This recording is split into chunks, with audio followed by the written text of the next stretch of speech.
Hello, everybody. Welcome back to another edition of Bobcat Corner Live. This is your host, Stephen Vitz, and yes, we're following through with this game between the Ohio Bobcats hosting the Bowling Green Falcons, and definitely an interesting game.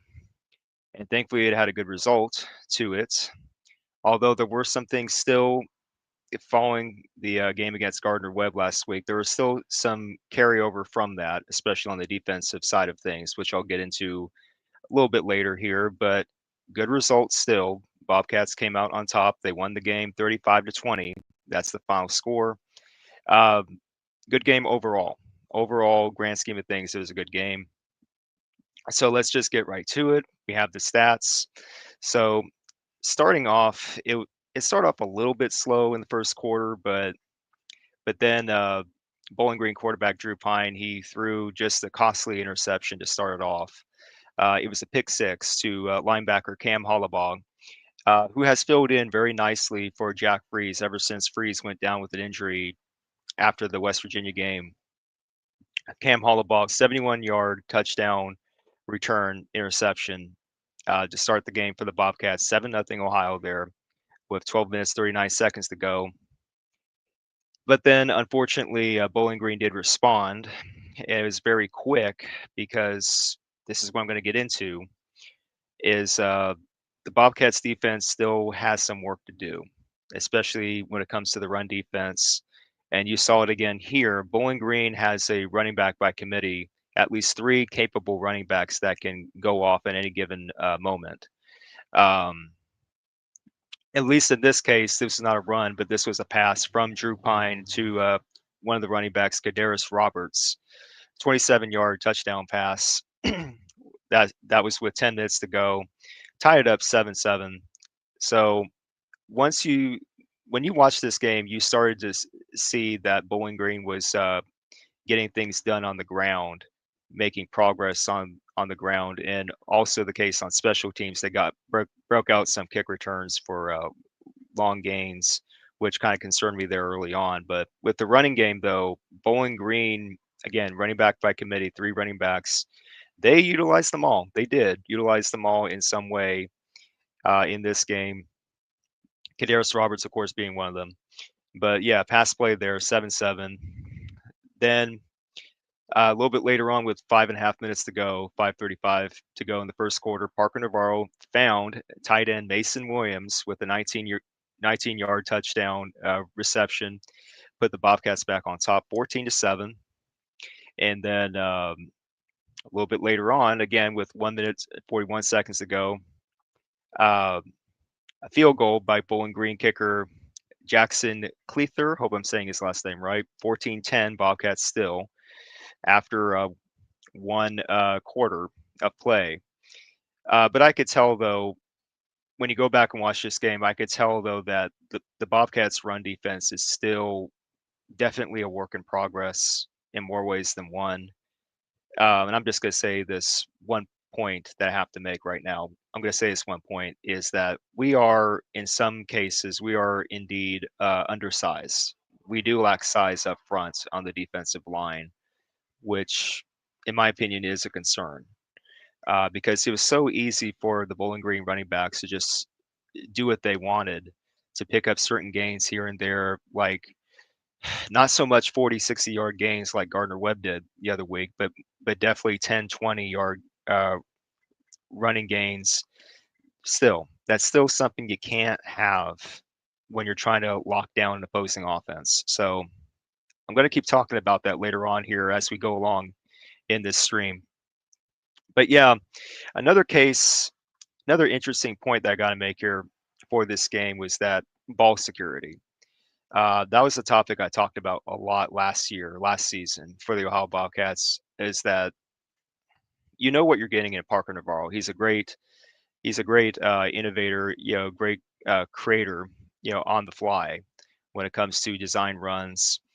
But there is a cost to that sometimes. That sometimes Parker Navarro will, he'll lose control of the football via fumble, and that was on display, unfortunately, here in this game.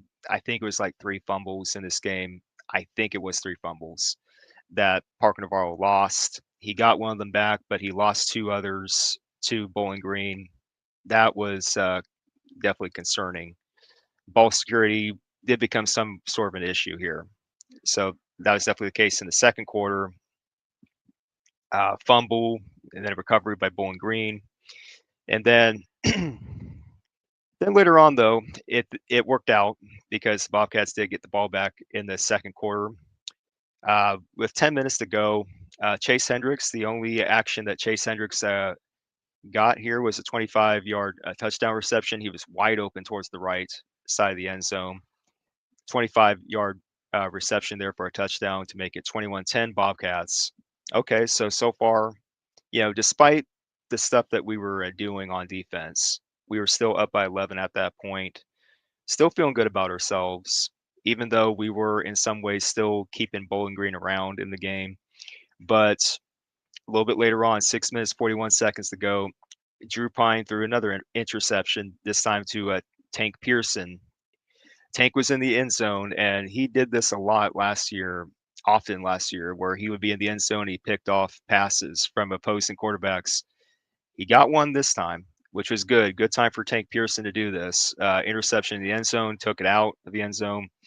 So, yeah, big interception there on defense for the Bobcats. So, in summary, brief summary before I keep going here, brief summary is that, yes, there were a few good moments for the Ohio Bobcats on defense. There were a few. Not saying there weren't. There were a few good moments for the Ohio Bobcats on defense, especially here with this interception out of the end zone. But again, run defense is still a problem. So let's just keep going with the game here. 33-yard field goal by Bowling Green before halftime to make it 21-13. Okay, 8-point game. At that point, Bobcats on offense tried to muster up something very late, right before halftime. Try to make one last gasp drive, no huddle drive on offense to extend the score. They went no huddle. They were aggressive. I was surprised by that. They were aggressive. They just chucked it down the field, passes here and there. They got within field goal range, but missed the field goal. So we're still 21-13 going into halftime. So there you go with that.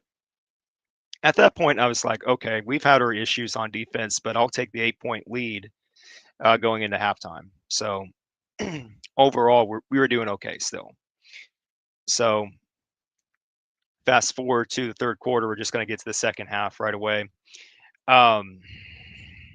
There was an interception thrown by Parker Navarro. He did throw one interception in this game to JoJo Johnson, I believe, defensive back for Bowling Green. That was like 11 and a half minutes to go in the third quarter, early on there. But then flipping sides here, Jay Crable, who I'm going to mention quite a bit in this stream.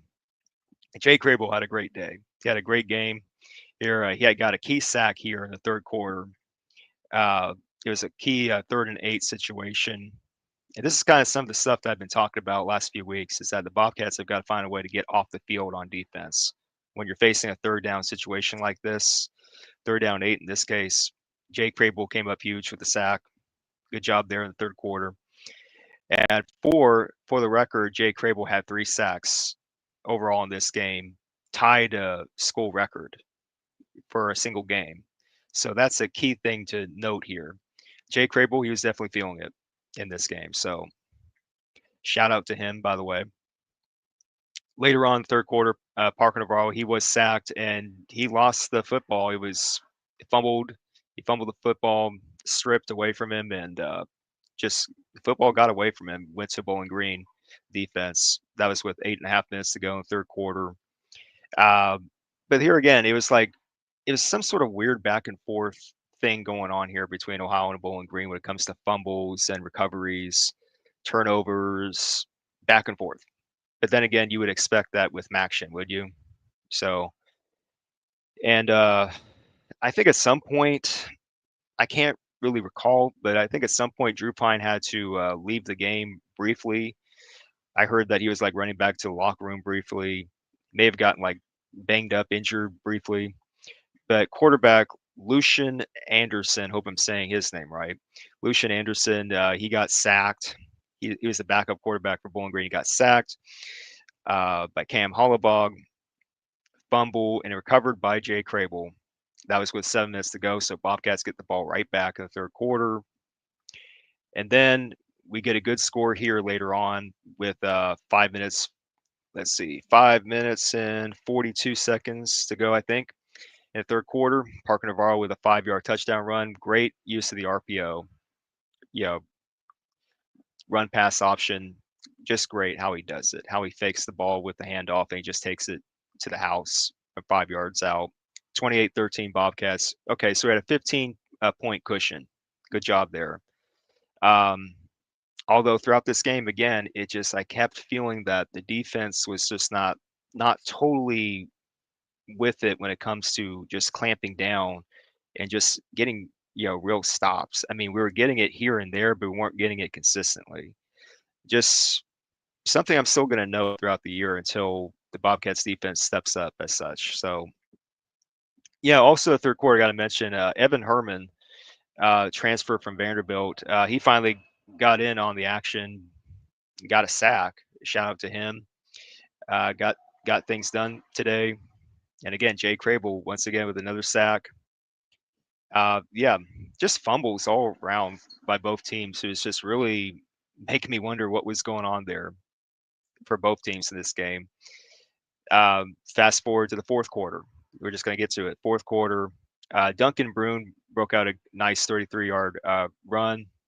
Yeah, I can't say it enough that, yes, he's RB2, but Duncan Brune, the yards that he does get on offense when he is called, they are important. C.A. Bangura cannot do everything by himself. You got to have someone behind him, and that someone has to be someone like Duncan Brune. So shout out to Duncan Brune still. But yeah, it was just a team effort by the Bobcats in general.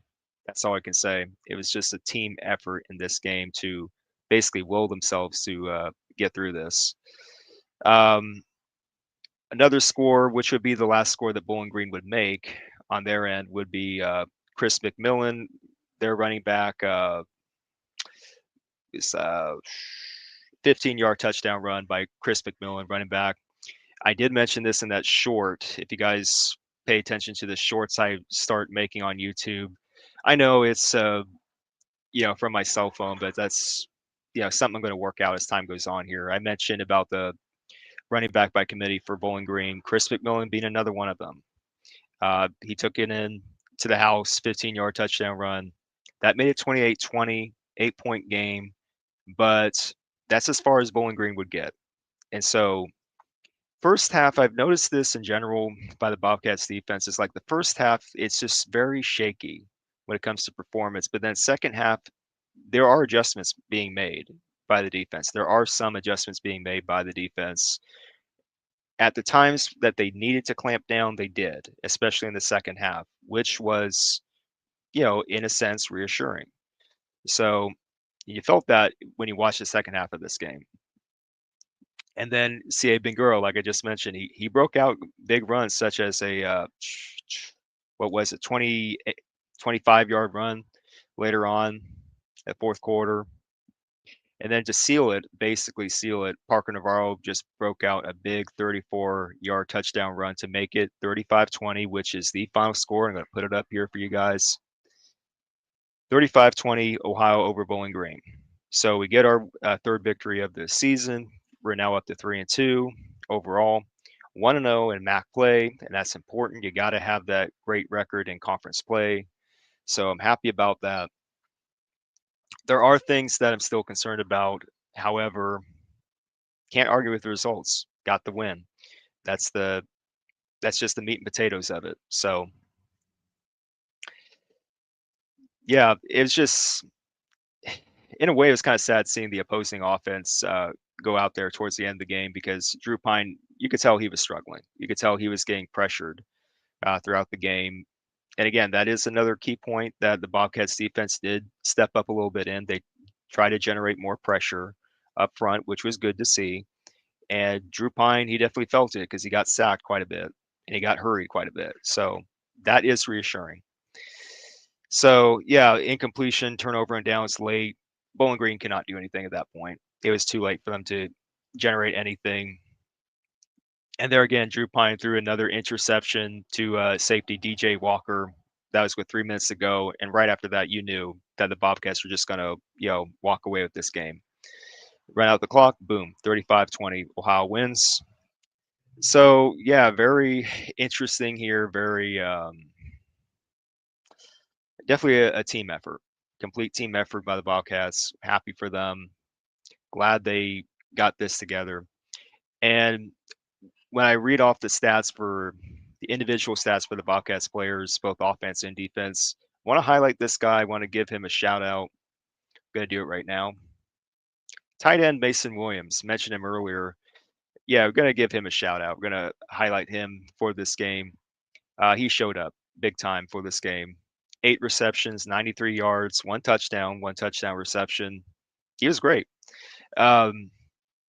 Yeah, tight end Mason Williams. He's one of those. He's going to be one of those breakout players for the Bobcats this year. I have that feeling already. Um, Last year, Williams, he did well. He was a good contributor last year, but now I think he's going to take another step forward in his development as an individual player in a tight end position. It's very critical. I mean, yeah, you got to have your wide receivers, but you also got to have reliable tight ends who can catch the ball and do something with it. And Mason Williams, so far, he's been doing something with his opportunities so far, yeah, this season. So that's good to know. So there again, right when you see here in the banner, Mason Williams, 8 receptions, 93 yards, 1 touchdown. Shout out to him. He did good. Also, other key stats for Bobcats players. Parker Navarro, as I just mentioned, quarterback, 17 of 25 completed passes for 208 yards, 2 touchdowns, 1 interception, 3 fumbles. But hey, that's to be expected when you're playing the kind of style that Parker Navarro is playing as a running quarterback, as a dual threat quarterback. At some point, stuff like that's gonna happen. So yeah, on the ground, Parker Navarro 11 rushes for 55 yards and scored 2 touchdowns. So you just can't argue with the results here. If you're getting it done this way, you're getting it done this way. Keep doing it. And so C.A. Bangura, running backs here, C.A. Bangura, 18 rushes for 115 yards, and Duncan Brune, 7 rushes for 57 yards. Overall, just good. Just good combined effort by everybody on the Bobcats offense. You could tell they're awake. These first 5 games of the season, you could tell they're awake. On offense, the Bobcats know what they want to do. They have a general idea of what they want to do, and they're doing it. RPO, it's been working. Last few years, it's been working. If it ain't broke, don't fix it, as they always say. So, yeah, and on the flip side, I have to read this off because I have to tip my cap to the opponent, Bowling Green, because you have to note this when you're evaluating, your own team, what the opponent did against you. Bowling Green, in the first half, they had 282 total yards. That's 164 yards rushing and 118 yards passing. So while that's not as much as what Gardner Webb did to us on offense last week, that's still quite a bit of yards, and that still needs to be cleaned up. And I'm going to get to my bottom line here towards the end here. But yeah, just it's still pretty concerning when you go through the first half because I mean, yes, sometimes you're going to have a feeling out process when you're trying to adjust on defense. I get it. But when you're trying to clamp down, you got to start clamping down. So on defense, the Bobcats, they got to do a better job of clamping down earlier. Still got to do it. So it's just something worth note there. And for that running back by committee, by the way, the 3 running backs, what they had, Chris McMillan, 89 yards for a touchdown. Cameron Petaway, 54 yards, and RJ Garcia the second I think he had only 1 rush for 38 yards, but still, combined productivity. It would not surprise me if Bowling Green gets better during the regular season. It wouldn't be surprised me if they had like a winning streak later on this year. So I'm not counting out Bowling Green when it comes to MAC play just yet. They have something to work with their running game. They do. But yeah, I'm just glad that we were able to hold them off enough. 15-point victory. I'll take it. So, yeah, and on defense for the Bobcats, I will mention this because, again, we did have good moments. We did have bright spots here. Linebacker Michael Molnar, 10 tackles, 6 of them solos, tackle for loss. Jalen Thomason, nickelback, 8 total tackles, 4 of them solos, tackle for loss. Already mentioned Jay Crable, 3 sacks that tied a single game school record, tackle for loss. Yeah, I noticed that when watching the post-game press conference for the Bobcats, I noticed that one of the reporters asked that, yeah, you guys did more stunts on defense that try to generate more pressure. And that caught my attention because I was like, yeah, getting stunts, putting stunts in to generate more pressure. At least there was something different here when it comes to the approach on defense for the Bobcats. Still got plenty of work to do there because I still got concerns. But yeah, stunts. I'm just glad the Bobcats try to do something differently on defense a little bit in this game. So yeah. Um, so like I said, we're 3-2. Going into next week, we're going on the road next week to face the Ball State Cardinals. We're going to be traveling to Muncie, Indiana, to face the Ball State Cardinals, and there's going to be do have something special planned this upcoming week's game. I'm going to be a guest on another podcast uh, previewing the game between the Bobcats and the Cardinals. So be on the lookout for that. That's going to come soon enough during this upcoming week. But yeah, 35-20, good game overall for the Bobcats. And let me just get to my bottom line here. Put it up there. The bottom line is this. Our offense looks good. I like where we're headed on offense. I got no complaints overall with the offense. But I am still definitely concerned with the defense, especially with the run defense. Our defense still needs some work. And I mentioned it earlier that I think when you look on the depth chart of the Ohio Bobcats on defense, we don't have a lot of size in our defensive linemen. We just don't. And so it makes me question a few things because we do have some other players on our roster, not necessarily defensive linemen, but maybe offensive linemen that may want to make the switch to defensive line to get in some playing time, which I know it sounds like a crazy idea, but it could be something we might want to look into once in a while. Like ever so often get a couple snaps in, put a offensive lineman turn defensive lineman in there so we can get more size out there. That's just a crazy idea of mine. But yeah, the defense still needs some work. I did still see some of the same things that were hurting us last week against Gardner Webb was that we did still allow Bowling Green to break out into some big runs, like at least 10, 20-yard runs. Still can't have that, guys. You still cannot allow stuff like that to happen consistently. You got to clamp down. Got to do a better job clamping down. Although, yes, there are good moments. Bobcats were able to generate more pressure. They got in Drew Pine's face. I saw that. And yeah, I mean, better overall compared to last week, but still needs some work. Yeah, the bottom line is that yeah, we're still relatively early in the season, 5 games in. I mean, yeah, we're almost at the halfway point, but we still have time to fix these issues, especially with the run defense. I'm hoping that we start changing it up with the run defense. I mean, the base 4-2-5, 4D linemen, 2 linebackers, 5 defensive backs. I don't have a problem with that. I generally don't. But if you know that you're having issues with your base defense, sometimes it works. Sometimes it helps to change it up once in a while. You got to change it up to different looks on defense, like sometimes 2-4-5, sometimes 5-1-5, sometimes 3-3-5. Got to give the opponent different looks on defense once in a while to make them at least take more time to guess what you're going to do. So I'm hoping the defensive coaching staff, defensive coordinator John Hauser and company, I hope they start planning a little bit more along those lines, giving them different defensive looks, but we'll see. And like I said, offense, we're looking good. We're scoring points. We're getting getting things done there. Yeah, good win. I'm glad that we were able to get it done. Are we still a solid contender for the MAC title? Right now, I mean, MACtion just started for us. MAC play just started for us. So far, so good.